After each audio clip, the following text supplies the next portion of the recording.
सबको नमस्ते और थैंक यू फॉर ज्वाइनिंग। हमने आज अनिल विश्वास पे बात करनी है। 7 जुलाई का दिन है, तो 7 जुलाई की डेट आते ही अनिल दा की याद आ जाती है, क्योंकि 7 जुलाई उनका बर्थडे है, जन्मदिन है।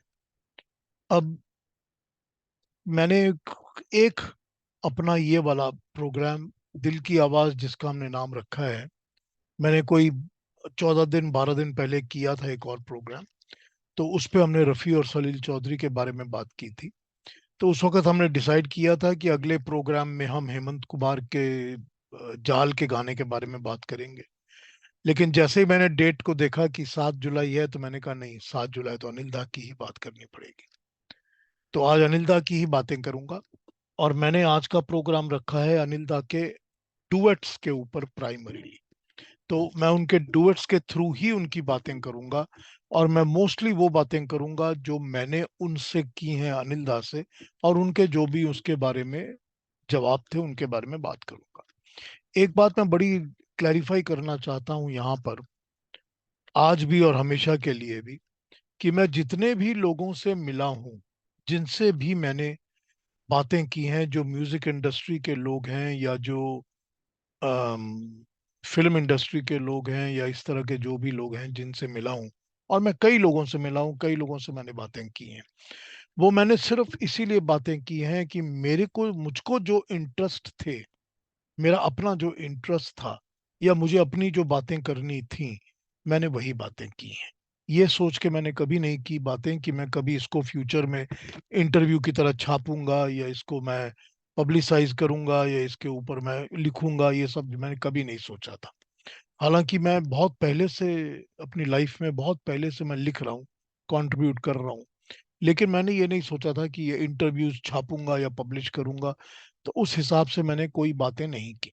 मैंने बातें वही की जो मेरे को, मुझको पर्सनल इंटरेस्ट था, मुझे जानना था, मैंने वही बातें की हैं। तो मेरी बातों के अंदर बहुत ज्यादा पर्सनल टच दिखेगा आपको, कि मैं वही बोल रहा हूँ जो मेरा पर्सनल टच है। तो मैं पर्सनल टच के हिसाब से ही बातें करूंगा, और जो मैंने अपनी बातें की वही। इसमें एक बात और होती है कि हम लोग, हर इंसान बड़ा सब्जेक्टिव इंसान होता है।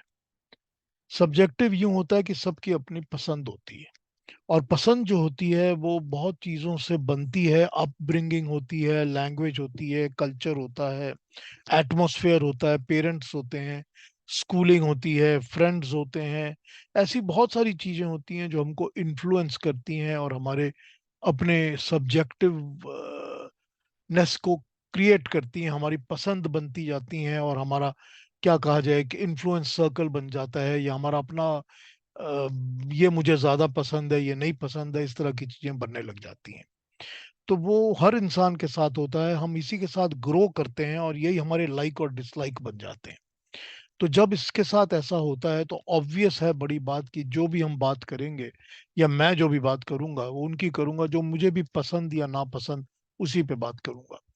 तो अनिल दा जो हैं, वो बस पसंद और पसंदीदा की लिस्ट में बहुत ही अहम और बहुत ऊपर की पोजीशन रखते हैं मेरे लिए। ये दूसरी बात है कि उनसे मिलने के बाद और उनसे मिलने, इंटरेक्शंस के बाद, मेरी पसंद ज्यादा बनती गई उनके साथ। जो कि यूं कहा जाए कि ऐसी नहीं थी, जो कि बचपन से ही थी। क्योंकि बचपन में मुझे अनिल विश्वास नाम मुझे फेमिलियर नहीं था। जैसे बचपन से केएल सहगल का नाम तो फेमिलियर था, क्योंकि सहगल के गाने हम बचपन से सुनते थे। तो सहगल के गाने बचपन से ही अच्छे भी लगते थे। लेकिन उस तरह से अनिल दा के गाने जो हैं, वो कुछ सालों के बाद इंट्रोड्यूस हुए मेरी लाइफ में। तो जब भी हुए, खैर, बहुत अच्छे लगे। अब अनिल दा के बारे में मैं जो बातें करूंगा आज, और आपसे जो म्यूजिक शेयर करूंगा, वो सारा का सारा उनकी आज बातें हम डुएट्स पे करेंगे।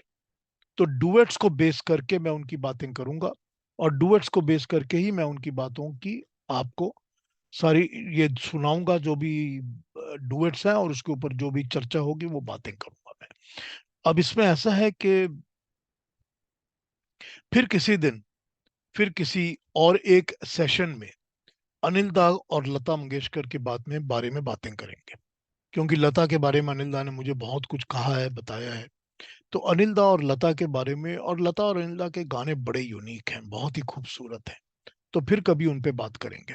उसी तरह कभी फिर मैं आपसे मुकेश और अनिल दा और तलत और अनिल दा पे भी बात कर लूंगा। लेकिन मैं अनिल दा पे आज बात करूंगा और डुएट्स पर बात करूंगा।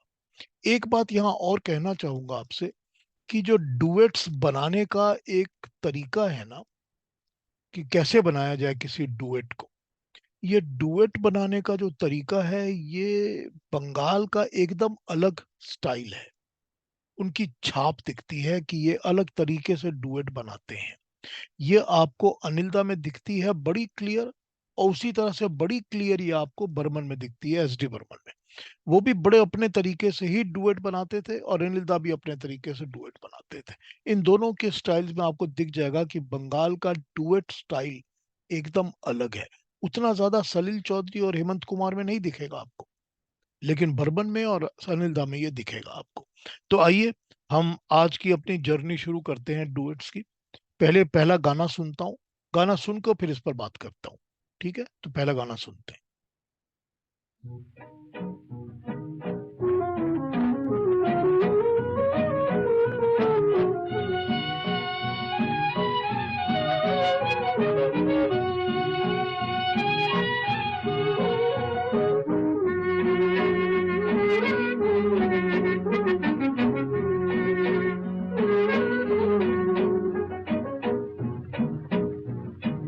हम और तुम और ये खुशी, ये कहे ये दिल लगी, चिटकी हुई है चांदनी।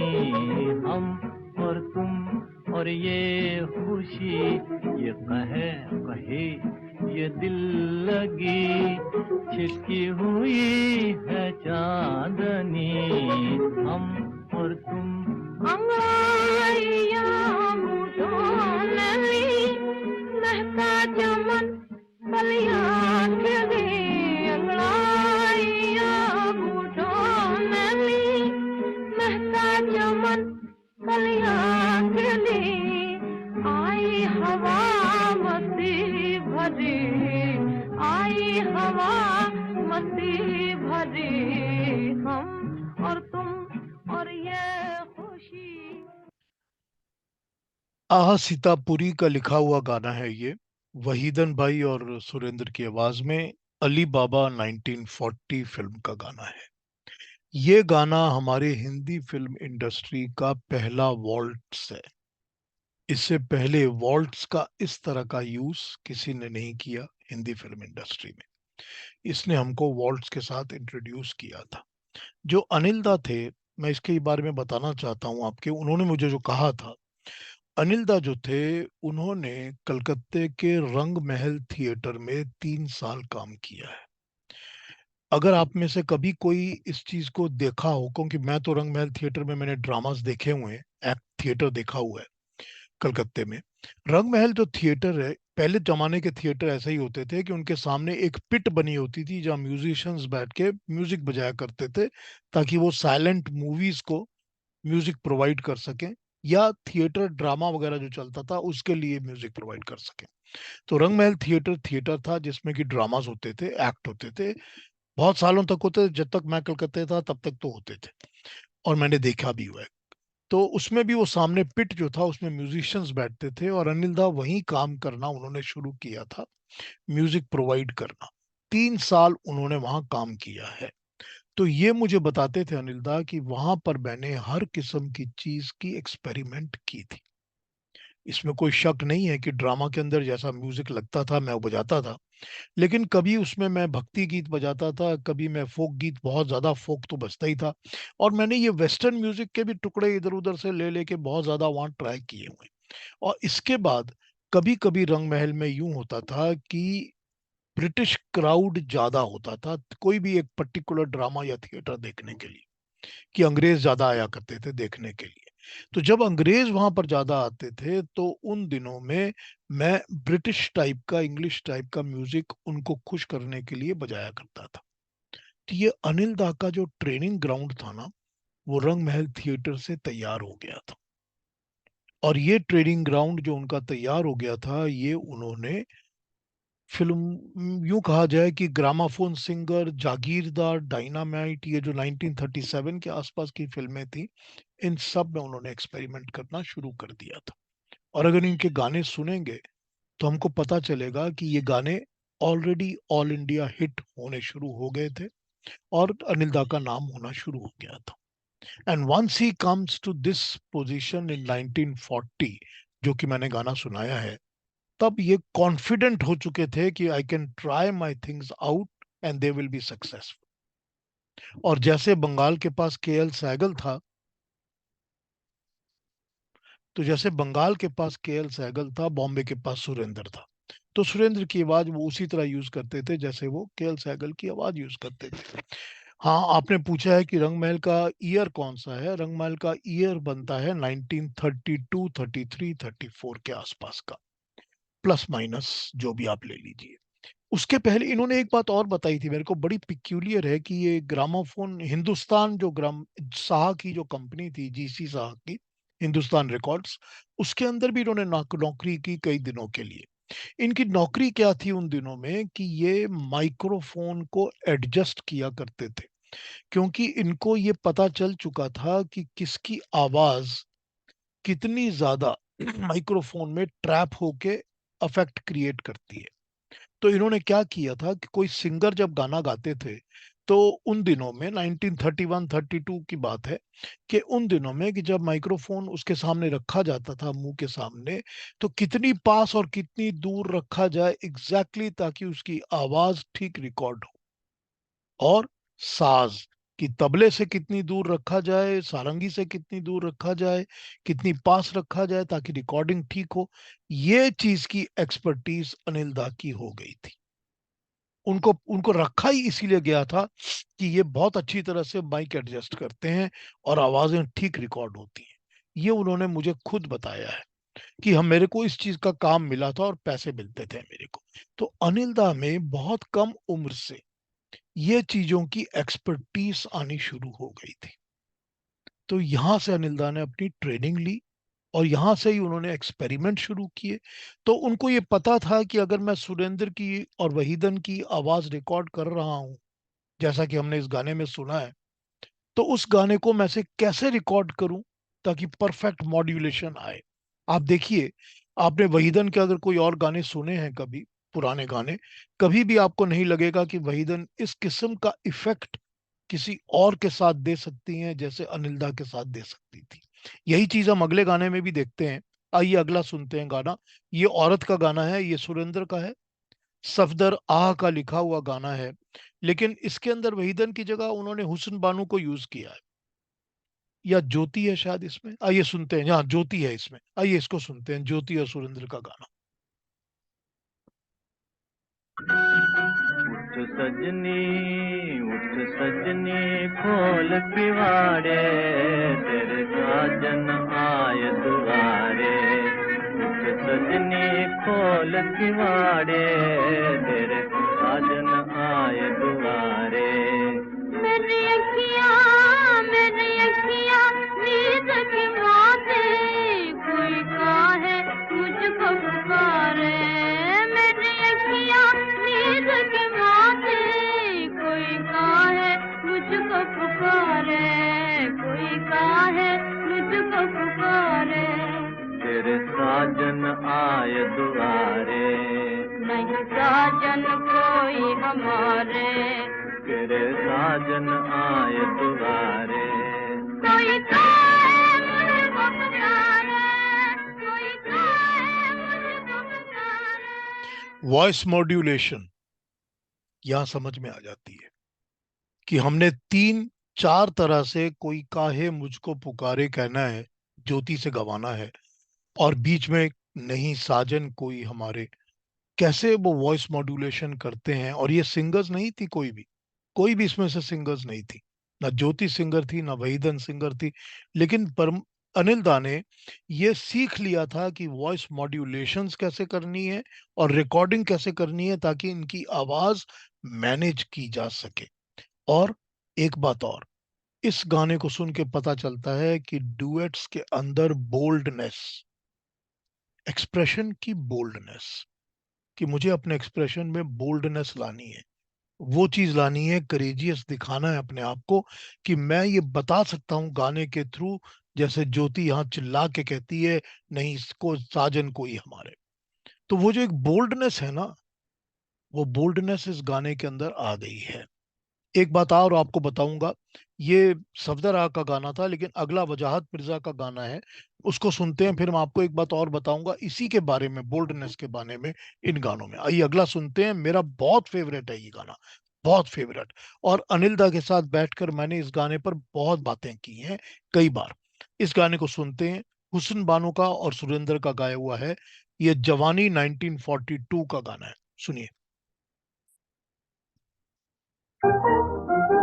बदनाम न हो जाना तू प्रेम के दीवाने, बदनाम न हो जाना तू प्रेम के दीवाने, ये रंग नहीं अच्छे हम आए हैं समझाने, ये रंग नहीं अच्छे हम आए हैं समझाने, बदनाम न हो जाना प्रेम के दीवाने, बदनाम न हो जाना। दिल ढूंढने निकले हैं हम लोग हैं परदेसी, दिल ढूंढने निकले हैं हम लोग हैं परदेसी, दीवार के साए में आ बैठे हैं सताने, दीवार के साए में आ बैठे हैं सताने। जल जाओगे हाँ जाओ भी जल जाओगे, जाओ भी जल जाओगे, जाओ भी हम आग के जर्रे हैं, हम आग के जर्रे हैं, जो आग पे गिरते हैं जल जाते हैं परवाने, जो आग पे गिरते हैं जल जाते हैं परवाने। तुम जलवा दिखाओ तो, आग लगाओ तो, तुम जलवा दिखाओ तो, तुम आग लगाओ तो, परवाह नहीं जलने की, तुम आग लगाओ तो, परवाह नहीं जलने की, परवाने तो परवाने। देखिए, वजाहत मिर्जा का लिखा हुआ गाना है ये, इसके अंदर बोल्डनेस देखिए 1942 की। मैं आपको कुछ गाने न्यू थिएटर्स के सुना सकता हूँ, उसके कुछ पहले के जिनके अंदर टिप्स हैं बोल्डनेस के, थोड़ी बहुत है बोल्डनेस, लेकिन इसके अंदर बोल्डनेस देखिए कि तुम मेरी दीवार के सामने खड़े हो, बदनाम हो जाओगे तुम। वो कहता है कि हम दिल ढूंढने निकले हैं, ठीक है ना, और तुम्हारी दीवार के साए में बैठ के सुस्ता रहे हैं बस। और ये कहती है जल जाओगे, और वो फिर कहता है परवाह नहीं जलने की, तुम आज आग लगाओ। अब देखिए ये बोल्डनेस जो है ना, ये ठीक है कि बाद की साहिर की कुछ कवालियां हैं जिनमें ये चीज दिखती है हमको, बोल्डनेस 1950s की। लेकिन यहाँ पर देखिए कि ये 42 का गाना है और कितना बोल्ड गाना है, और ये क्या एक्सप्रेशन है इसका, क्या एक्सप्रेशन है इसका इस गाने के बारे में। अच्छा, दूसरी बात यह है कि इस गाने में उन्होंने, हुस्न बाई कोई गाने गायक ही नहीं थी, अच्छी गायिका नहीं थी, मगर कितना सुंदर उन्होंने इससे रिकॉर्ड करवाया है गाना हुस्न बाई से। फिर वही बात, कोई भी गाने आप हुस्न बाई के दूसरे सुन लीजिए, आपको इस तरह की खूबी नहीं मिलेगी जो अनिल दा के गाने में है। और क्या मींड यूज किया है उन्होंने, कितना ब्यूटीफुल उन्होंने उसकी आवाज को एक सुर से दूसरे सुर पे खींच के ले गए हैं, जो कि सुरेंद्र के साथ ये नहीं कर पाए थे, मगर हुस्न बानो की आवाज में कर पाए थे। और ये जो आवाजें हैं, चाहे ज्योति की है, हुस्न बानो की है, वहीदन की है, उस जमाने में और भी हैं, कि हमको समझना पड़ेगा कि अनिल दा के पास अभी तक, इस वक्त तक लता मंगेशकर की लग्जरी नहीं थी। उनको अभी तक लता मंगेशकर अवेलेबल नहीं हुई थी, लेकिन उसके पहले ही इन्होंने ये सारी चीजें ट्राई करनी शुरू कर ली थी, जो ये इसमें बजा रहे हैं। मैंने उनसे जब बोल्डनेस के बाद में बात की और मैंने कहा कि दादा इतने बोल्ड गाने, ये जो एक्सप्रेशन है इस गाने का और इसके जो लिरिक्स हैं, तो वो मुझे कहते थे कि देखिए होता ये है कि अनिल दा ने मुझे कहा कि मैंने कभी भी कोई सुर पहले नहीं बनाया। मैं हमेशा लिरिक्स पहले लेता था और फिर सुर बनाता था। मैं सुरों के ऊपर लिरिक्स को मैंने फिट कभी नहीं किया। ये अनिल दा ने मुझे बताया है। अब वो कहते हैं कि लेकिन होता ये है कि जो लिरिक्स हमको मिलते हैं, हम उन लिरिक्स को अपने हिसाब से एडजस्ट करवा के चेंज करवा लेते थे कि मुझको लिरिक्स में ऐसा अफेक्ट चाहिए, इस किस्म की बात कहनी है, इस गाने में, इस पिक्चराइजेशन के सीन में, इस सिचुएशन में मैंने ये बात ऐसे कहनी है। तो फिर वो जो लाइटर होते थे वो उस हिसाब से लिखते थे। तो हम लिखवा अपनी मर्जी से लेते थे। हालाँकि सुर मैं बाद में बनाता था, पर ये वजाहत मिर्ज़ा का जो गाना है या औरत का जो गाना इसके पहले बताया है, उठ सजनी खोल किवाड़ी तेरे साजन आए दुआरे, ये सब हमने पहले उनको शब्द देके कि इस तरह का एक्सप्रेशन लाओ, तो हम लिखवा लिया करते थे। तो ये चीज़ समझनी पड़ेगी कि फ़िल्म इंडस्ट्री में ये चीज़ चली गई थी और चल ही रही थी। तो ये तो बज ही रहा था। तो अगला गाना सुनते हैं। अगला गाना भी मेरा एक फेवरेट है, लेकिन इसमें वही बात है, एग्जैक्टली वही बात। अब इसको यूं समझिए, देखिए, इसको अब यूं समझिए कि ये गाना हमारी बात 1943 का डुएट है। 1943 का हमारी बात का डुएट है। इस डुएट में क्या है कि इस डुएट में सुरैया और अरुण कुमार गाना गा रहे हैं, लेकिन अभी तक सुरैया सुरैया नहीं बनी थी। इसीलिए अभी भी सुरैया जो है वो ज्योति हुस्न बानो वहीदन उसी की कैटेगरी की सिंगर है, और अभी भी अनिल दा उससे उसी तरह गवा रहे हैं जैसे बाकियों से गवाते थे, क्योंकि सुरैया में सुरैया वाली बात अभी नहीं आई थी। अब सुनिए इसको, और फिर इसमें एक्सप्रेशन सुनिए कि वो सुरैया से भी उसी तरह एक्सप्रेशन निकलवाते हैं जैसे ज्योति से या हुस्न बानो से निकलवाया था।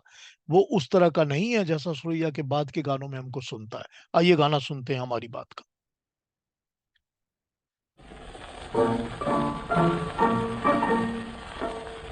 घर बिछा दिया है तेरे दर के सामने, वो तेरे दर के सामने, घर हमने ले लिया है तेरे घर के सामने। सुन लीजिए कान खोल के, वो कान खोल के, हरगिज़ न आऊंगी, वो मैं हरगिज़ न आऊंगी। ना हम उतर पटकते हैं पत्थर के सामने, वहाँ पत्थर के सामने, घर हमने ले लिया है तेरे घर के सामने। कल शाम देखिए, ये है इस गाने का फर्क कि कैसे वो एक्सप्रेशन दिलवाते हैं, घर हमने ले लिया है तेरे घर के सामने। तो अभी भी वो उस तरह का एक्सप्रेशन दिलवाते हैं गाने में जो उनको चाहिए होता है अपने सिंगर्स, फीमेल सिंगर्स में से। और ये फिंगर्स फीमेल सिंगर पर ज्यादा कंसंट्रेट करते थे इस काम के लिए। आगे भी हमको सुनेंगे ये गाने जो ऐसे ही कंसंट्रेट करते थे। लेकिन ये वली साहब का लिखा हुआ है, बिस्तर बिछा दिया है। तो ये गाना जो है, इसको सुन के हमको समझ में आ जाता है कि अनिल दा किस तरह से मॉड्यूलेट कर करके आवाजों को पेश कर रहे थे 43, 44, 45, 46 तक। और मैं आपको एक बात बताऊं, ये जो चीज दिखा रहे थे ना अनिल दा, ये सारी की सारी फिल्म इंडस्ट्री को सिखा रहे थे कि गाने कैसे मॉड्यूलेट करते हैं आवाजों को, कैसे रिकॉर्ड करते हैं आवाजों को। ये सिखा रहे थे सारी इंडस्ट्री को। अगला गाना सुनते हैं जो कि आइकॉनिक है, जिसने इंडस्ट्री में हल्ला मचा दिया था और बहुत ज्यादा पॉपुलैरिटी मिली थी, और ये गाना इतना चला था कि आज भी ये चलता है और आज भी लोग इसको सुनते हैं। बहुत पॉपुलर गाना फिल्म किस्मत का 1943 ही है, जिसके अंदर इन्होंने विसल का इफेक्ट, कि गाने के बीच में सीटी बजवाई जाए उसी तरह की गाने के बीच में बैठ जाए, फिर गाने के बीच में रुक रुक के शब्द बोले जाएं, वर्ड्स बोले जाएं, डायलॉग्स बोले जाएं। पहले भी बुलवाए हैं इन्होंने और अब भी बुलवा रहे हैं ये। और ये उस तरह से कैसे पेश किया जाए, और फिर वही डुएट, और उस गाने के बीच में फिर किस तरह से ताना ना ताना ना लगाया जाए। देखिए क्या कमाल था। और फिर पता नहीं कितने लोगों ने इस किसी को इसी तरह बनाया है। आइए अगला सुनते हैं, अमीर भाई और अरुण मुखर्जी का गाया हुआ वही किस्मत का गाना, प्रदीप का लिखा हुआ धीरे धीरे आ रे बादल।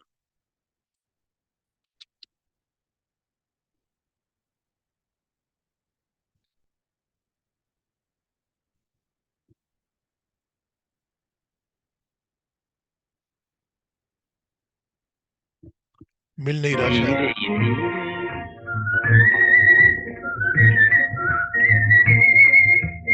धीरे धीरे तनना तनना तनना तनना तनना तनना। ओ गाने वाले धीरे गाना, गीत तू अपना। अरे टूट जाएगा किसी की आंख का सपना, टूट जाएगा किसी की आंख का सपना। चुपके कह रहा है, चुपके कह रहा है मुझसे मेरा दिल। आ गई देखो मुसाफिर प्यार की मंजिल, मुसाफिर प्यार की मंजिल। कौन गाता है रुबाई रे,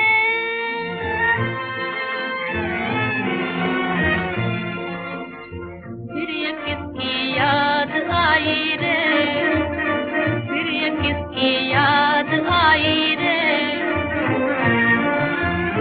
किसने पहना दी, हाँ बोलो, किसने पहना दी है मुझको प्रेम की माला। ये हम सब इस गाने को जानते हैं, और हम सब जानते हैं कि इस गाने में इन्होंने किस तरह से सीटी का बजाना और फिर बीच में डायलॉग का और बीच में तानाना, इन चीजों को सेट करके गाना बनाया था। बहुत सुपर हिट गाना था। इसके पहले इस किस्म का एग्जाम्पल हिंदी फिल्मों में नहीं मिलता, नहीं मिलता। ये अनिल दा की खूबी थी। अब मैं 1950 के गाने पर मूव कर जाऊंगा सीधा। अब उनको लता मंगेशकर मिल गई थी, लेकिन उसके पहले मैं ये बताना चाहूंगा कि 1935 से जब से अनिल दा गाना देना, म्यूजिक देना शुरू किया था फिल्मों में, और पहला फिल्म का जो उनका पहला गाना था ना, उनकी जिंदगी का सुपर हिट गाना था वो, सुपर हिट गाना। जो उन्होंने पहला गाना बनाया था वो उन्होंने किसी एक फिल्म में दो ही गाने बनाए थे, और दोनों गाने 78 आरपीएम के इस तरफ और उस तरफ छप के निकल गए थे। वो पहला गाना जो जिंदगी में इन्होंने 1935 में बनाया था वो था तेरे पूजन को भगवान बना मन मंदिर आलीशान। वो भजन आज भी सुनते हैं, आज भी लोग गाते हैं, और उसी सुर में गाते हैं जो अनिल दा ने बजाया था।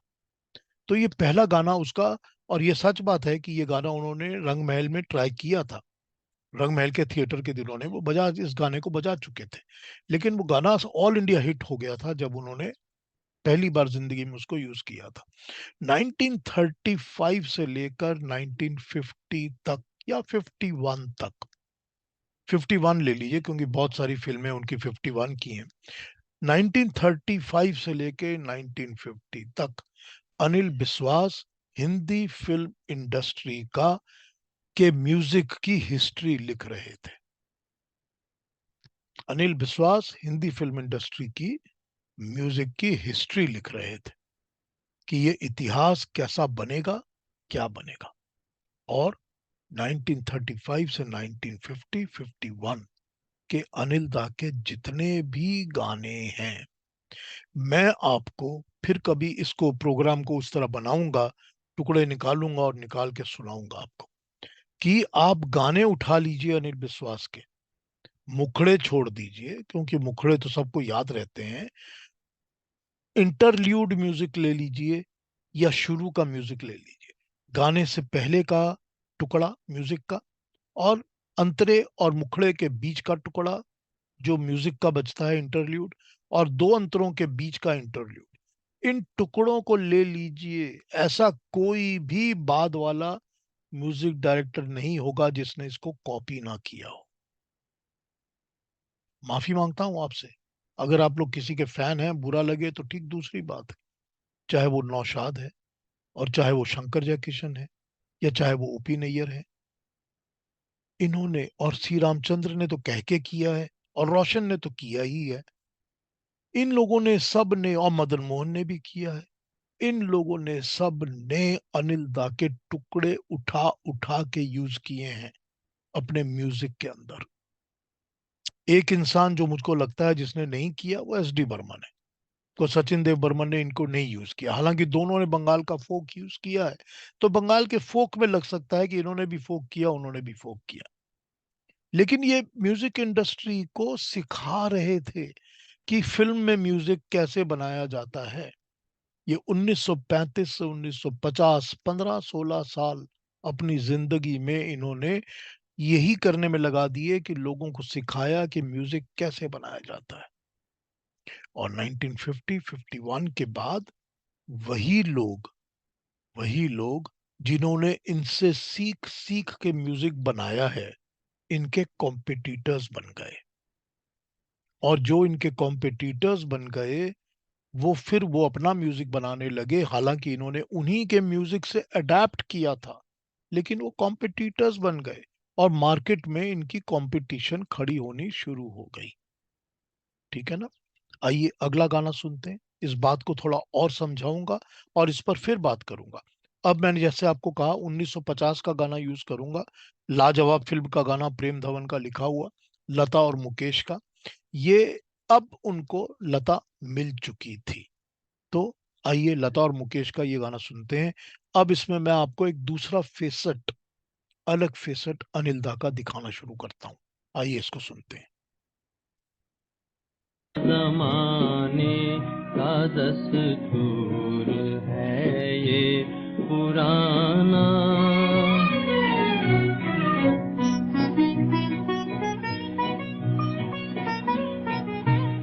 कोई आसमां से जरा ये तो पूछे, कोई आसमां से जरा ये तो पूछे, मिला क्या जला कर मेरा आशियाना, मिला क्या जला कर मेरा आशियाना, ज़माने का दस्तूर।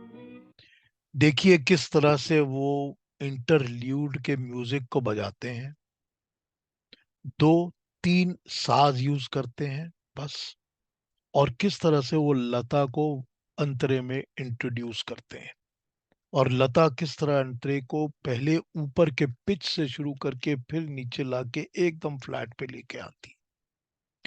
अनिल दा ने जो एग्जाम्पल सेट किए थे ना म्यूजिक बनाने के, मैं इंग्लिश में कहूंगा कि बड़े ईलैन और बड़ी क्लास के साथ सेट किए थे।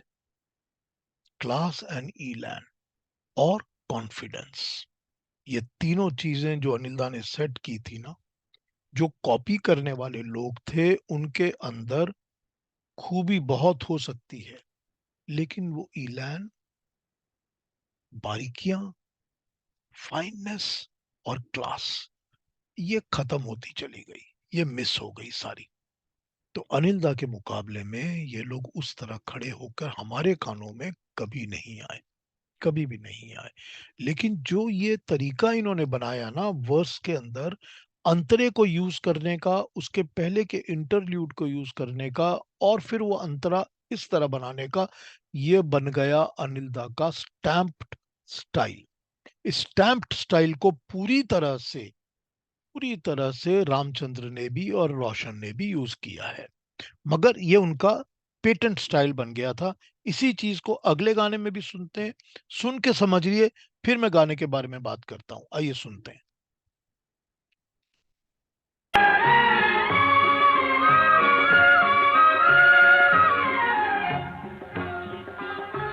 मैं हूँ धरती, तू आकाश है ओ सनम, मैं हूँ धरती, तू आकाश है ओ सनम,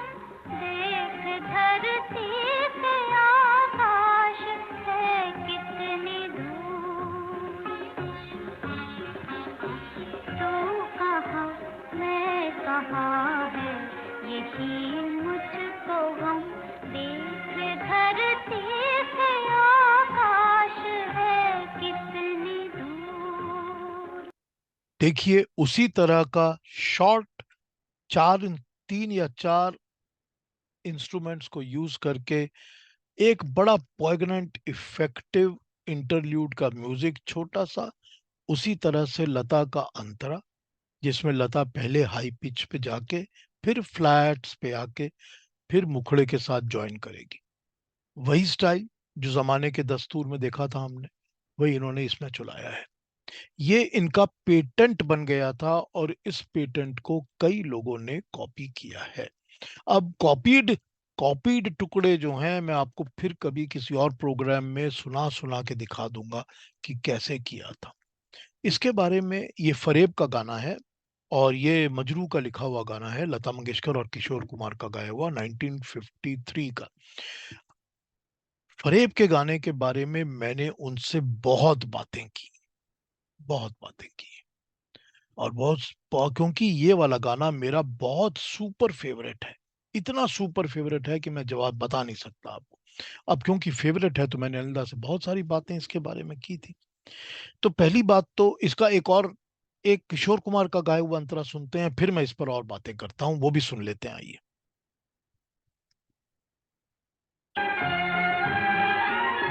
दूर दुनिया से कोई नहीं है जहाँ मिल रहे हैं वहाँ पर जमीन आसमां मिल रहे हैं वहाँ पर जमीन आसमां छुप के दुनिया से फिर क्यों न मिल जाए हम इस जमीन से अलग आसमानों से दूर मोहब्बत की बस्ती बसाएंगे हम। मैंने उनसे पूछा था कि दादा, किशोर कुमार से आपने गाना कैसे गवाया था, क्योंकि अनिल दा बहुत स्ट्रिक्ट डिसिप्लिनेरियन थे। पहले तो उस पर थे कि नोटेशंस पढ़कर, नोटेशन को सीख कर इंसान सीखेगा और फिर जैसा सिखाया जाएगा नोटेशंस के हिसाब से वेरिएशन नहीं करेगा, क्लासिकल ट्रेनिंग होनी चाहिए। तो मैंने कहा कि ये सब कुछ आपने फिर किशोर कुमार से कैसे गाना गवाया, क्यों किशोर कुमार नोटेशन तो पढ़ते ही नहीं थे, तो उनको पढ़नी आती भी नहीं थी और लाइफ के एंड तक पढ़नी नहीं आती थी। तो वो कहते हैं मुझे कि मैंने उससे गाना गवाया था क्योंकि वो फिल्म में हीरो था, तो मुझे उससे गाना गवाना था। तो मैंने उसको बुलाकर कहा था कि देखो, उसने मुझे कहा था ओपनली कि तो आप किसी और से गवा लीजिए, आप किसी और से गवा लीजिए, मैं एक्टिंग कर दूंगा, मुझे कोई ऑब्जेक्शन नहीं है। तो मैंने उसको कहा किशोर कुमार को ऐसा करते हैं कि मैं गाना रिकॉर्ड करके तुम्हारे को दे देता हूँ, तुम रिकॉर्डर घर ले जाओ, सुन लो, फिर आके रिकॉर्ड कर ले। तो किशोर कुमार को मैंने ये गाना गाकर, रिकॉर्ड करके, अपनी आवाज में गाकर रिकॉर्ड करके दिया था। उसने अपने आप इसको कोई 2 4 10 बार 15 बार सुना होगा। उसने इसको प्रैक्टिस किया और उसने इसको ठीक उसी तरह गाया जैसे कि मैंने गाया था। तो इसने मेरे को कॉपी करके बिल्कुल उसी तरह गा के सामने दे दिया कि ये लीजिए, इसको गाइए, तो इसको सुनिए। और फिर मैंने उसको रिकॉर्ड किया और उसके साथ लता मंगेशकर को तो खैर रिहर्सल करा के प्रैक्टिस कराया ही था। तो जब किशोर के साथ रिहर्सल किया तो परफेक्ट बैठ गया और हमने ऐसे रिकॉर्ड किया। तो मैंने इस तरह किशोर से ये गाना रिकॉर्ड करवा के सिखाया था। लेकिन किशोर कुमार से जो वो पैसे का जंतर पैसे का मंतर पैसा पैसा छू जो है, पैसा ही पैसा फिल्म का गाना, उसमें भी किशोर हीरो था और अनिल दा गाना दे रहे थे। वो गाना हमने पहले रफी साहब की आवाज में रिकॉर्ड करवाया था। वो गाना हल्का गाना था। हमको लगा था कि चलिए हल्का गाना है, मुकेश और तलत तो गाएंगे नहीं, रफी से रिकॉर्ड करा लेते हैं। तो रफी से हमने वो गाना रिकॉर्ड कराया था और किशोर को दिया था इनएक्ट करने के लिए फिल्म में। हीरो तो किशोर था। उस गाने में ये हुआ था कि जब किशोर ने उस गाने को सुना और उसने कहा इस पर मैं एक्ट करूंगा, तो उसने कहा इसको मत बजाइए, मैं इसको गाता हूं और मैं जिस तरह गाऊंगा मैं उस तरह एक्ट करूंगा। तो मेरे गाने को एक बार रिकॉर्ड कर लीजिए, मैं उस तरह एक्ट कर लूंगा फिल्म में, उसके बाद आपका दिल करेगा तो इसको रखिएगा फिल्म में, नहीं रखिएगा। अब उसने अपने मर्जी के हिसाब से गाया था, मैंने उसको ये गाना सिखाया नहीं था। उसने रफी का गाना सुना था, पैसे का जंतर पैसे का मंतर पैसा पैसा चू, मगर उसने गाया अपने हिसाब से था।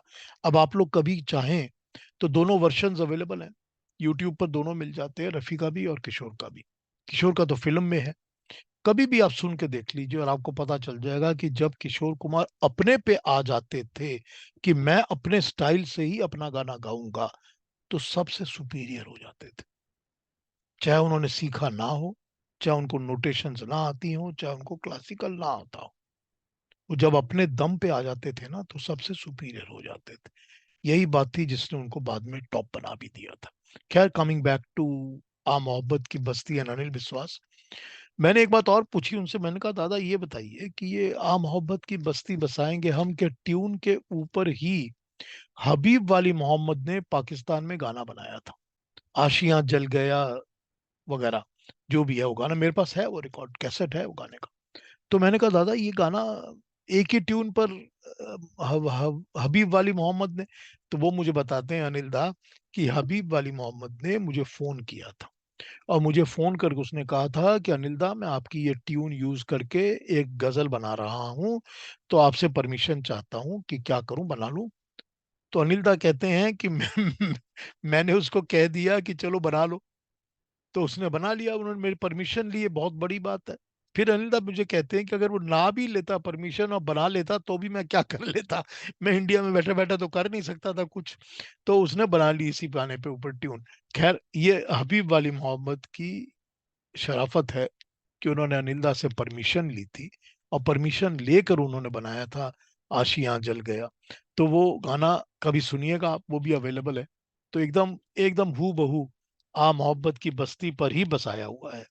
अब इसका एक टुकड़ा सुनाता हूं आपको, छोटा सा टुकड़ा, और फिर वो तीसरे अगले गाने पर आ जाऊंगा मैं।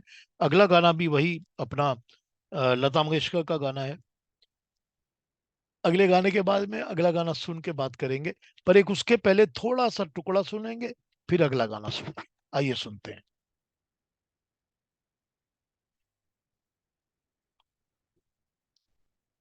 धीरे धीरे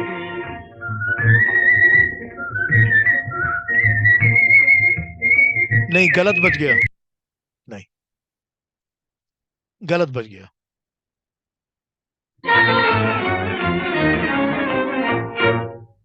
हाँ, ये टुकड़ा सुनाना था। इसमें जो फॉल है ना, जैसे वो ऊपर के नोट से नीचे के नोट तक फॉल करते हैं ना, ये फॉल इन्होंने लता मंगेशकर की आवाज में करना शुरू किया।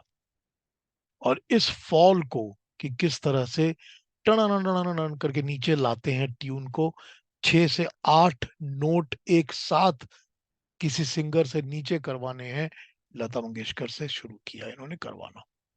और फिर कहना नहीं पड़ेगा कि बहुत सारे म्यूजिक डायरेक्टर्स ने यही काम किया था। आइए सुनते हैं अगला गाना, सुनकर इस पर बात करूंगा, सुनकर आपको ये फॉल सुनाई देगा क्लियरली। सुनिए।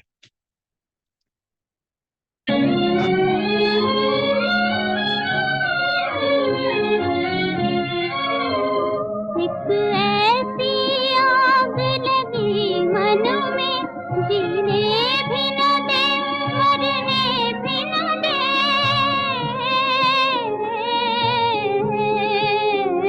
चुप हूँ तो कलेजा जलता है, चुप हूँ तो कलेजा जलता है, बोलूं तो तेरी रुसवाई है, सीने में सुलगते हैं अरमान। वही लता का फॉल, एग्जैक्टली वही जो उन्होंने उस ट्यून में म्यूजिक के लास्ट टुकड़े में यूज किया था, 43 की किस्मत में, वही इन्होंने यहाँ यूज किया है। 51 का तराना का गाना है ये, लता और तलत का और प्रेम धवन का लिखा हुआ। इसमें इन्होंने उसी तरह से लता की आवाज में एग्जैक्ट वही नोटेशंस की फॉल्स यूज की हैं। इन्होंने ये एग्जाम्पल सेट किए थे, ये इनके कंपोजिंग के स्टाइल्स थे, या यूं कहा जाए सिखा रहे थे पूरी इंडस्ट्री को कि गानों को कैसे बनाया जाता है, कि गाने कैसे बनने चाहिए।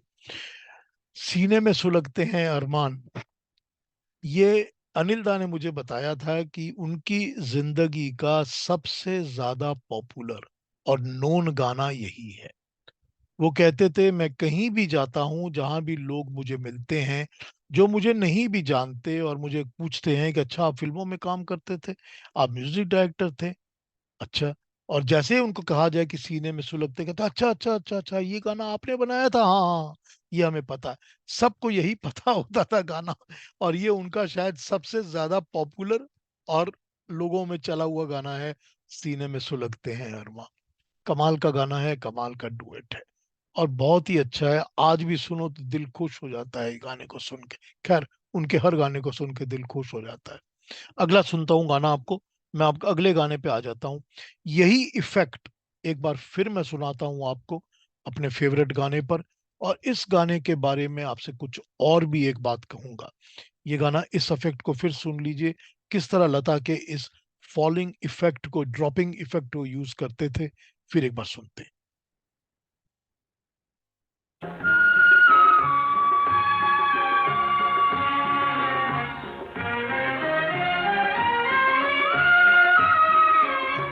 तेरे दामन तलक हम तो क्या आएंगे,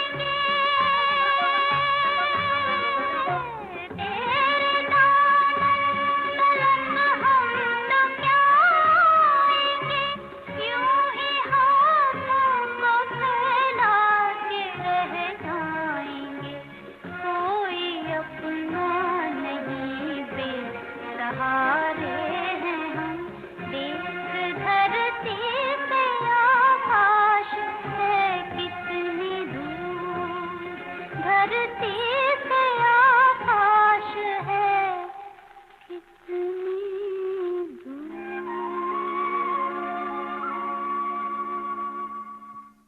दो बातें, इसी तरह से इन्होंने लता का फॉलिंग इफेक्ट यूज किया है।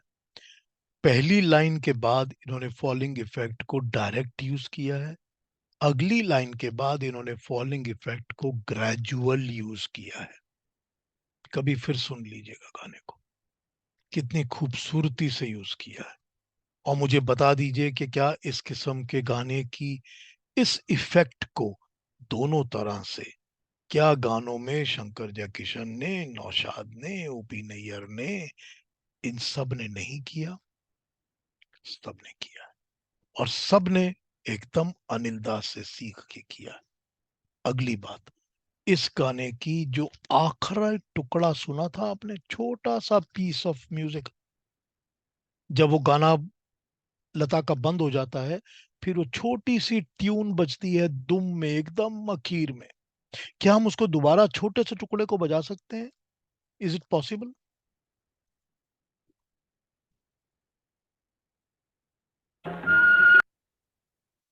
बजा दीजिए, कोई बात आकाश है कितनी दूर। नहीं। बस ये जो छोटा सा टुकड़ा है ना, ये जो है, ये बताता है कि ये गाना कौन से राग के ऊपर बेस्ड है। अनिल दा अपने गाने के एंड में राग की प्योर नोट्स की इंट्रोडक्शन दे देते थे कि ये गाना इस राग के ऊपर बेस्ड था। उसके जो प्योर नोट्स हैं राग के, बिल्कुल प्योर नोट्स, वो नोट्स बजा के उसकी इंट्रोडक्शन दे देते थे कि मैंने ये गाना इस राग पे बजाया है। बिल्कुल इसी तरह का गानों के एंड में आपको सुनाई देगा रोशन के गानों में। रोशन के गाने 3 4 5 10 ऐसे मिल जाएंगे आपको, जिसमें इसी तरह उन्होंने गाने के एंड में छोटा सा टुकड़ा बजा के राग की इंट्रोडक्शन, उसकी प्योर नोट्स की इंट्रोडक्शन दी है आपको। ये अनिल दा की खूबी थी, जो दिखाया करते थे अपने स्टाइल में, और इसको रोशन ने कॉपी किया था। रोशन के बारे में आपको ये बताऊं कि असिस्टेंट्स जहां तक थे अनिल दा के, इसमें कोई शक नहीं है कि 2 फिल्मों में सी रामचंद्र ने असिस्ट किया था। लेकिन अनिल दा मुझे कहते थे कि रामचंद्र को मैंने कुछ सिखाया नहीं है, क्योंकि मेरे पास जब रामचंद्र आया था तो वो पहले से ही सीखा सिखाया आया था। और उसने कुछ फिल्में कर भी ली थी और सक्सेसफुल भी थी। तो इसीलिए मैंने रामचंद्र को कुछ सिखाया नहीं। हाँ, उसने मेरे बनाने के स्टाइल से कुछ सीखा हो ये दूसरी बात है। ये बताते थे अनिल दा मुझे। लेकिन रोशन के लिए कहते थे कि रोशन को तो मैंने बैठ बैठ के सिखाया है, या यूं कहूं तुमको कि मैंने तो उसका कान मरोड़ मरोड़ के सिखाया है। That is the expression he used, कि मैंने रोशन को कान मरोड़ मरोड़ के सिखाया है गाने बनाना। तो रोशन को तो मैंने सिखाया है। तो रोशन के अंदर अनिल दा का बहुत ज्यादा इम्पैक्ट या इन्फ्लुएंस सुनने को मिलता है। और वो इम्पैक्ट और इन्फ्लुएंस उन्होंने उस स्टाइल को कॉपी करके भी रखा है। तो जैसे मैंने आपको बताया कि गाने के एंड में वो छोटा सा राग का इंट्रोडक्शन देते थे, वो रोशन भी उसी तरह दिया करते थे। अब आइए आगे मूव करते हैं इस बात से, और इसकी अगली फिल्म पे आ जाते हैं कि वो किस तरह से अपने अपने एग्जाम्पल सेट किया करते थे। अगला गाना जो मैं बजाने वाला हूँ वो तो खैर सारी इंडस्ट्री के लिए एग्जाम्पल ही था। ये तो हमदर्द का गाना है, ऋतु आए ऋतु जाए सकीरी, लता और मन्ना का गाया हुआ। ये भी प्रेम धवन का ही लिखा हुआ है। ये तो उन्होंने सारी इंडस्ट्री को दिखा दिया कि किस तरह से राग मालिका बनाई जाती है कि कौन से तरीके से हम चार रागों को एक गाने में यूज करके मूड्स के हिसाब से, जो सीजन के मूड दिखाने हैं उस हिसाब से बना सकते हैं, जिसमें पैसेज ऑफ टाइम, फिल्म के अंदर पैसेज ऑफ टाइम दिखाया जा सकता है। लेकिन इसमें इंपॉर्टेंट बात यह है कि कोई भी किस्म के चार राग उठा के जोड़े नहीं जा सकते, नहीं जोड़े जा सकते, क्योंकि फिर वो टेक्निकली या यूं कहा जाए क्लासिकल तरीके से वो गलत बात हो जाती है। तो कैसे कैसे कौन कौन से राग को पिक करना है, कौन से को जोड़ना है, और होना भी तो सीजन के हिसाब से चाहिए ना, कि गर्मी के बाद ही तो बरसात आती है, और बरसात के बाद ही तो ठंड आती है, और ठंड के बाद ही बसंत आती है ना। तो होना भी तो, जोड़ना भी तो उसी सीजन के हिसाब से चाहिए। लेकिन कौन से, हर सीजन पर कई राग हैं, बहुत सारे राग हैं हर सीजन पर। तो कौन से राग को पिक करना है, इस वाले को या उस वाले को, ये एग्जाम्पल सेट किया था सॉरी अनिल दा ने इस गाने में। आइए गाना सुनते हैं। दुआए ऋतु जाए सकीरी मन के मीत न आए। ऋतु आए ऋतु जाए सकीरी मन के मीत न आए। ऋतु आए। ये रागों को कैसे सेट करना है, कौन से राग को यूज करना है और कौन से को नहीं करना, ये इन्होंने इस राग में, गाने में हमको बताया। और क्या करना है, गाना कैसे बनाना है क्लासिकल बेस्ड, ये भी बताया। अगला गाना सुनूंगा। अगला गाना भी मेरा बहुत सुपर फेवरेट है, सुपर फेवरेट। उसके बारे में भी बातें करूंगा आपसे। लेकिन अब इस गाने को यूज करेंगे सुरैया और तलत महमूद का।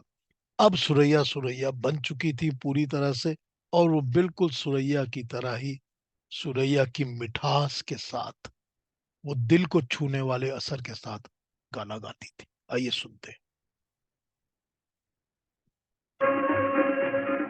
रात बनी दुल्हन भीगी हुई पलके भीनी भीनी खुशबू के सागर छलके।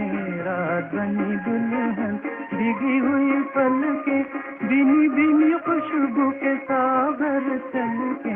ऐसे में नैनो से नैना हुशार जरा नैना हुशार रागी मतवाले मुझे एक बार मन का सितार जाने कब चोरी चोरी आई है बहार के मन का सितार रागी मतवाले। सुरैया तलत महमूद राही मतवाले, मजरू ये सॉरी कमर जलालाबादी का लिखा हुआ गाना है ये, कमर साहब का। अब ये सब जानते हैं ये गाना रविंद्रनाथ टैगोर के गाने, टैगोर की ट्यून के ऊपर बेस्ड है, रविंद्र संगीत के ऊपर बेस्ड है, सभी जानते हैं। हमने बैंगलोर में अनिल विश्वास के ऑनर में एक प्रोग्राम किया था, जो ट्रिब्यूट प्रोग्राम था, हम उसको फंक्शन की थी, बहुत बड़ी बड़ी इलेबोरेट थी। और 2 दिन 3 दिन तक वो प्रोग्राम चला था हमारा। बहुत हाईली अप्रिशिएटेड था। अनिल दा बहुत बहुत खुश थे उस प्रोग्राम से। हम लोग जब वो प्रोग्राम कर रहे थे तो हमारी जो एसोसिएशन के मेंबर्स थे, उनके साथ हमने उनका ओपन डिनर किया था, और जिसका जो दिल में था पूछता था, बातें करता था। तो उस दौरान काफी बातें भी उनसे हुई, बाकी मेंबर्स से भी हुई। तो उसमें एक औरत थी जिसने खड़े होकर ये पूछ लिया उनसे, उसने शायद ये पढ़ा था या नोट किया था कहीं से कि अनिल विश्वास ने रविंद्र संगीत के ऊपर गाना बनाया है। तो उसने खड़े होकर अनिल दा से पूछ लिया कि Anil da, why did you take the song from a Tagore song and you made Rahi Matwale on a Tagore song? तो अनिल दा देखते हैं 1 मिनट, फिर कहते हैं कि ये मेरे बाप का माल है। जो मेरे बाप का माल था, वो मुझे यूज करने का पूरा अधिकार है। That is all he answered. मगर कितनी अच्छी तरह उन्होंने बताई ये बात कि टैगोर तो हम सबका बाप है। रविंद्रनाथ टैगोर हम सबका, हम बंगालियों का तो सबका बाप है वो। तो हमको तो बिल्कुल अलाउड है उसका गाना यूज करने के लिए। बाकी सभी बंगाली म्यूजिक डायरेक्टर्स ने यूज किया है, हेमंत ने भी, सचिन दा ने भी, सब ने यूज किया। खैर, ये जवाब अनिल दा ने दिया था उस प्रोग्राम में, जो कि मुझे बहुत मजा आया था सुन के। मैं चाहता था कि शेयर करूं, तो आपसे शेयर किया है। अगला गाना मैं लूंगा, मैं कहूंगा कि स्वीटनेस की और मेलोडी की चरम सीमा है ये गाना। चरम सीमा, स्वीटनेस, मिठास और मेलोडी इतनी ज्यादा है इस गाने में। अब इस गाने के आते आते तक, ये 1956 का गाना है, इस गाने के आते आते तक अनिल दा को ये पता चल चुका था कि अब मैं इंडस्ट्री में नहीं रह सकता। अब मैं इस इंडस्ट्री में नहीं रह सकता। अब मेरे लिए वो एटमॉस्फियर, वो माहौल, वो मेरे साथी, वो सब कुछ नहीं बचा। तो मैं नहीं रह सकता। लेकिन अभी भी जब वो ये गाना बना रहे हैं, ये डुएट है जो मैं सुनाऊंगा आपको अभी, अभी भी जब वो गाना बना रहे हैं, तो आप ये देखिए कि वो क्रिएटिव कितने हैं, कितने क्रिएटिवली उन्होंने इस गाने को बनाया है। आप ये सुनिए, ये गीता और हेमंत का डुएट है, हीर फिल्म से, बजरू का लिखा हुआ। एकदम कमाल कॉम्बिनेशन, और मेलोडी के अंदर उन्होंने इंटरेक्शंस की हैं। डुएट तो है ही है, इंटरेक्शंस भी हैं, उसी तरह की इंटरेक्शंस हैं जैसे अनिल दा करते रहते थे। सुनिए इस गाने को, बड़ा मजा आएगा, सुनिए। ओ साजना, टूटा है जो दामन तेरा, मंजिल मंजिल है अंधेरा। ओ साजना, जा दिल रुबा तेरे साथ चला दिल मेरा, रह प्यार निगहबा तेरा। जा दिल रुबा, जा दिल रुबा, गीत लगा के गम से आहें भरना क्या, राह चले तो कांटों से फिर डरना क्या। अयो दिल की तमन्ना पूरी होने न पाई, आंखें जिगर में लगाती रह जुदाई। ओ साजना, जरा देख तड़पना मेरा, मंजिल मंजिल है अंधेरा। ओ साजना, जा दिल रुबा, दिल को तेरे बहलाऊंगा, उम्मीद का तारा बन के घूमूंगा, आंखों में तेरी मंजिल का नजारा बन के घूमूंगा, आंखों में तेरी मंजिल का नजारा बन के। जा दिल रुबा। ट्विस्ट्स एंड टर्न्स किसी भी गाने के अंदर, कंपैरिजन, लता, फीमेल वॉइस और मेल वॉइस की कंपैटिबिलिटी, कमाल है ये गाना, बहुत कमाल है। जितनी बार सुनता हूँ उतनी बार और अच्छा लगता है। बड़ा कमाल का कॉम्बिनेशन है यहाँ पर। अनिल दा से मैंने पूछा था कि आपने गीता को यूज क्यों नहीं किया। अब अनिल दा मुझे कहते हैं, टेक्निकली उतनी ट्रेंड नहीं थी जितनी लता थी, तो मुझे वो सूट नहीं किया, इसलिए मैंने उसको ज्यादा यूज नहीं किया। कैपेबिलिटी भी उतनी उसकी टेक्निकली नहीं थी, ये उन्होंने मुझे कहा। जब ये कह रहे थे तो मीना, मैंने उनसे कहा कि आपने तो फिर मीना कपूर जी से भी तो गाने गवाए हुए हैं ना, मीना कपूर भी तो ऐसा तो लता की तरह टेक्निकल ट्रेन नहीं थी। तो मीना कपूर मुझे कहती है, जो वहीं बैठी हुई थी, मीना कपूर कहती है कि बिल्कुल ठीक कह रहे हो तुम, you don't have to believe everything he says. उनके मुंह पे कहती है, you don't have to believe everything he says. खैर उसके बाद मैंने गीता के बारे में उनसे बात नहीं की। लता के बारे में तो बहुत बातें की थी, वो फिर बताऊंगा आपसे कभी। हेमंत कुमार, शुरू शुरू में जब मैंने अनिल दास से बातें शुरू की थी करनी, उन्होंने मुझे कहा था कि तुम मुझसे जो मर्जी पूछ लेना, मैं तुमसे हर चीज में बात करूंगा। दो लोग ऐसे हैं जिसके बारे में तुम जिंदगी में कभी मुझसे बात नहीं करोगे, नेवर। मैंने कहा जी बताइए कौन से दो लोग हैं। कहते एक बप्पी लाहिरी और एक हेमंत कुमार। तो मैंने कहा दादा, पप्पी लहरी के बारे में तो मैं सोच भी नहीं सकता हूँ, आपसे क्या, मैं किसी से भी बात नहीं करूंगा। लेकिन हेमंत दास से तो आपने गाने गवाए हैं। तो बोलते no, I told you that is it. So Hemant Kumar band था कि उसके बारे में बात नहीं करेंगे। फिर जिंदगी में कई सालों के बाद उनके घर में, साउथ एक्सटेंशन वाले घर में दिल्ली में बैठे हुए, कुछ बातें उठी थी। तो मीना कपूर ने कंफर्म किया था कि ये क्यों बात नहीं करना चाहते। वो फिर कभी उसके बारे में हम लोग बात कर लेंगे, आज उसका मौका नहीं है। लेकिन वो बात नहीं करना चाहते थे हेमंत कुमार के बारे में बिल्कुल भी। खैर, गाने उन्होंने गवाए हैं और अच्छे गवाए हैं। अगले गाने पे आ जाते हैं, जो मेरा फाइनल गाना है, जो मेरा लास्ट गाना है। जो लास्ट गाना इसीलिए है कि उन्होंने इसको उसी अपने अंदाज में बनाया है जैसे वो सारे गाने बनाते थे, जो अनिल विश्वास का टिपिकल स्टाइल मोड था, उसी में बनाया था। आइए लास्ट गाना सुन लेते हैं, उनकी लास्ट फिल्म छोटी छोटी बातें का गाना, शैलेंद्र का लिखा हुआ, मुकेश और लता का गाया हुआ।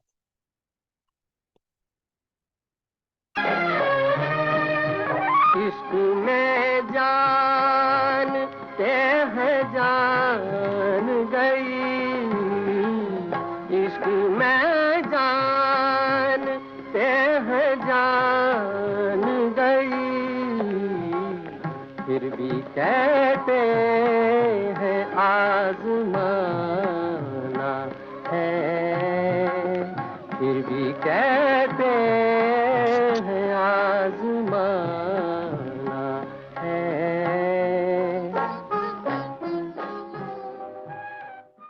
उसी तरह का इंटरल्यूड म्यूजिक, उसी तरह का अटेम्प्ट कि मुकेश को थोड़े ऊंचे नोट से शुरू कराया जाए, जैसा वो लता के साथ करते थे। अनिल दा का कमाल था। अनिल दा इमॉर्टल है, बिल्कुल इमॉर्टल। सारी इंडस्ट्री को उन्होंने सिखा दिया कि हिंदुस्तान में म्यूजिक कैसे बनना चाहिए। मैंने 1 घंटे से ज्यादा बातें कर ली हैं अनिल दा के बारे में, और अनिल दा के बारे में तो बातें कभी खत्म होती ही नहीं है। I can keep talking on him because I have spent lot of time. मैंने कोई पता नहीं कितने घंटे उनसे लगातार बातें की हैं। टोटल कर लिया जाए तो I think it will be something like 100 hours कि मैंने अनिल दा से ही बातें की हैं। इतनी इतनी बार मैं उनसे मिला हूं, इतनी बार गप्पे मारी हैं, पूछिए मत। और वो बहुत ओपन और फ्री हो गए थे मेरे साथ, बहुत फ्री हो गए थे, हर किस्म की बात करते थे, हर किस्म की। खैर, फिर कभी बातें करेंगे, कभी लता अनिल दा पे प्रोग्राम बनाऊंगा, कभी और बनाऊंगा कुछ, तो आपको सबको बुलाऊंगा, फिर बातें करूंगा। अब मेरी बातें खत्म होती हैं। आपने कुछ कहना, पूछना, बोलना हो तो अपना अपना अनम्यूट कर लीजिए और बोल लीजिए, मैं बातें सुनूंगा आपकी। अपने आप को अनम्यूट करके मुझसे बातें कर लीजिए।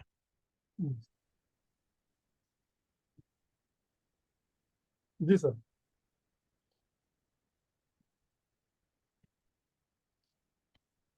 या हाँ जी, हाँ जी, मधुसूदन जी। हाँ सर, मैं एक्चुअली में जो बात आपने कही रविंद्र संगीत वाली, वो तो उन्होंने रविंद्रनाथ जी से परमिशन ली थी इसकी, कि भी मैं I want to make music on your this tunes and all that. ऐसा मैंने पढ़ा भी है कहीं। जी। क्या चीज पढ़ा है आपने, क्या कहा आपने? मतलब रविंद्र संगीत के ऊपर उन्होंने रविंद्रनाथ टैगोर से परमिशन ली थी एक्चुअली। हाँ, वो किया था उन्होंने, जी बिल्कुल ठीक जी। बात है। और सर मेरी जर्नी ये अनिल विश्वास जी के साथ ऐसी चलती है कि मेरे को एक फिल्म की बड़ी खोज थी, छोटी छोटी बातों की, और उसपे एक लता जी का एक बहुत अच्छा गाना है, मोरी बाली रे उमरिया। जी। और वो साहब वो बहुत अच्छा गाना था, तो वो गाना कहीं भी अच्छी फॉर्म में नहीं मिलता था। तो एक हमारे दिल्ली में मुकेश सिंगर है, मिस्टर प्रदीप शर्मा प्राशर, तो उन्होंने मुझे वो मूवी लाके दी, जो कि दूरदर्शन का प्रिंट था, और उन्होंने ये गाना भी मुझे अच्छी फॉर्म में लाके दिया। तो that is the most loved song in that movie for me. ये तो सारे ही गाने अच्छे हैं, और अनिल विश्वास जी का तो फिर बात ही अलग है। देखिए लास्ट फिल्म में भी जब वो छोड़ के जा भी रहे थे और चले भी गए थे, जी जी उसमें जी, भी वो अपना जलवा दिखा देते हैं बिल्कुल कि बिल्कुल मैं क्या हूं। वैसे एक बात और बताऊं आपको, मुझे क्या नाम है इनका, मीना राव, इनका नाम मैं बता दूंगा आपको। वो ड्रामेटिक्स और थिएटर करती हैं बहुत ज्यादा, और सारी दुनिया में वो लेके जाती थी थिएटर टूर्स वगैरह। तो उनके थिएटर टूर्स में अनिल दा म्यूजिक प्रोवाइड करते थे, म्यूजिक ओ, पोर्शन। ये बात की बात है, 1969 68 वगैरह की बात है। तो वो कहती हैं कि रशिया में जब मेरा म्यूजिक बजता था, रशिया में मेरे ड्रामास थिएटर्स के अंदर, वो डांस ड्रामास देती थी यूजुअली, उसमें ओके, जब मेरा म्यूजिक बजता था और अनिल विश्वास के जो म्यूजिक के टुकड़े बजते थे, तो बोलते थे लोग पागल होकर तालियां बजाया करते थे म्यूजिक के पीसेस के ऊपर। ओह, इतनी क्या बात। पॉपुलैरिटी थी उस डांस म्यूजिक पर अनिल विश्वास की। जी ये जी, बताती हैं वो हमारे पास कोई रिकॉर्डेड उसके वो है नहीं जो मैं प्रूफ के सुन सकूं या सुना सकूं आपको, लेकिन वो बताती हैं जो मैं वो बता रहा हूं आपसे बात। जी, जी। जी, और किसी ने कोई बात कहनी है? सर इसीलिए तो उनको हम लोग के लिए चुना गया था, हम लोग का म्यूजिक देने के लिए। हाँ बिल्कुल, वो तो नहीं, उस वक्त हाँ तो वो ऑल इंडिया रेडियो जी के दूरदर्शन के डायरेक्टर थे ना। जी, वो डायरेक्टर। बट उनको, हाँ जी सर, उनको ये लगा कि यही आदमी कैपेबल है, और ये आदमी, क्योंकि पहला सीरियल था इंडिया के अंदर जो रिलीज हुआ था पहले। बिल्कुल बिल्कुल। जी जी जी जी,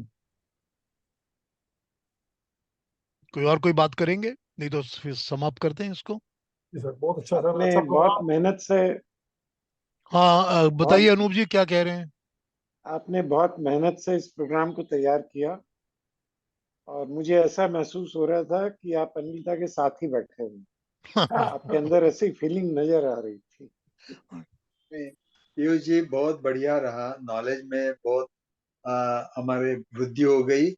और मतलब ऐसा लगता है कि ऐसे आप जैसे आपने कहा कि और लता जी के साथ वो प्रोग्राम कब आएगा, विल बी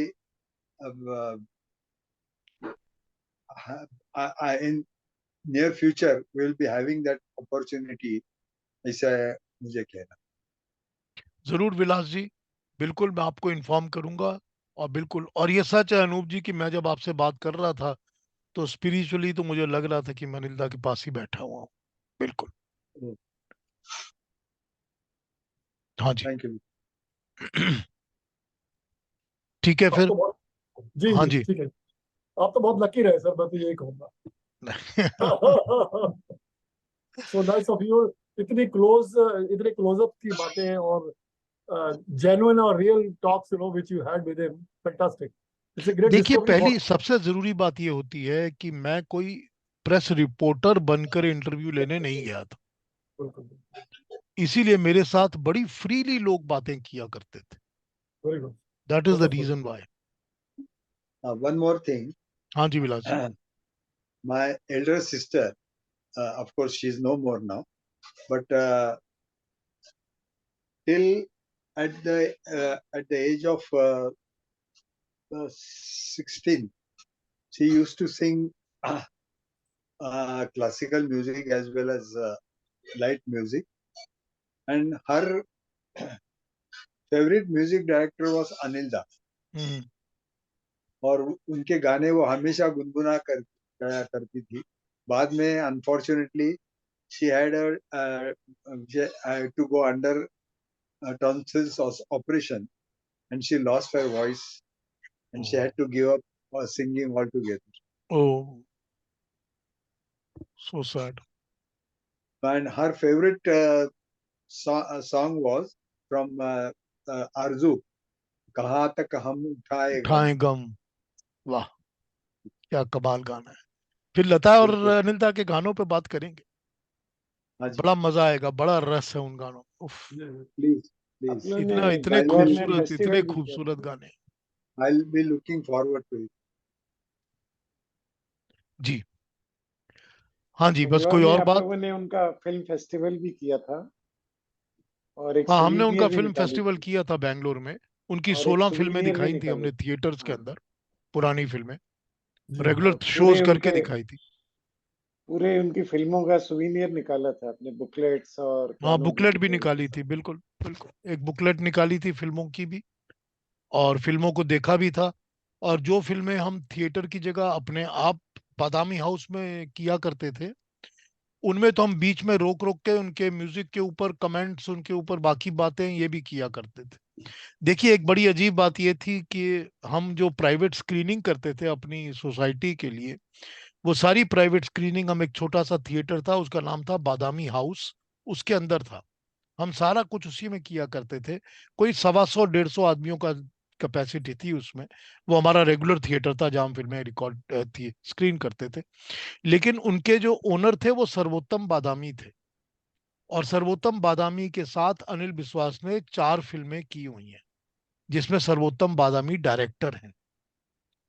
तो सर्वोत्तम बादामी और अनिल दा इकट्ठे बैठ के जब गप्पे मार रहे थे, तो वो भी एक एक यूनिक एक्सपीरियंस था जो हम सुन रहे थे। मैं बड़ा रिग्रेटफुल हूं कि मैंने सर्वोत्तम बादामी से ज्यादा बातें नहीं की, या उनसे पूछा नहीं ज्यादा, तो मुझे पता नहीं है, सिवाय इसके कि हाय हेलो वगैरह होती थी उनके साथ। और ये होता था कि बहुत अच्छा लग रहा है, हाँ अच्छा है, very nice, this reminds me of old days, it is very beautiful, इस तरह की बातें होती थी। लेकिन कभी बैठ के उनसे बातें करते, लेकिन सर्वोत्तम बादामी और अनिल दा बैठ के बहुत 1.5 2 घंटे 3 घंटे उन्होंने गप्पे मारी थी आपस में। तो ये भी एक्सपीरियंस था हमारा सब, हमने किया था, उनका फिल्म फेस्टिवल किया था, बुकलेट निकाली थी, फिल्में ली थी, सब हमको नेशनल फिल्म आर्काइव्स ने ही दी थी हमको। जी जी जी ठीक है, फिर अगली बार मिलते हैं, मैं जी सर। नोटिफिकेशन दे दूंगा। जैसा मैंने अनाउंस किया था, अगला प्रोग्राम मैं जाल वाले गाने पे करूंगा, ओह, ये रात ये चांदनी फिर कहाँ, उस पर ही बात करूंगा।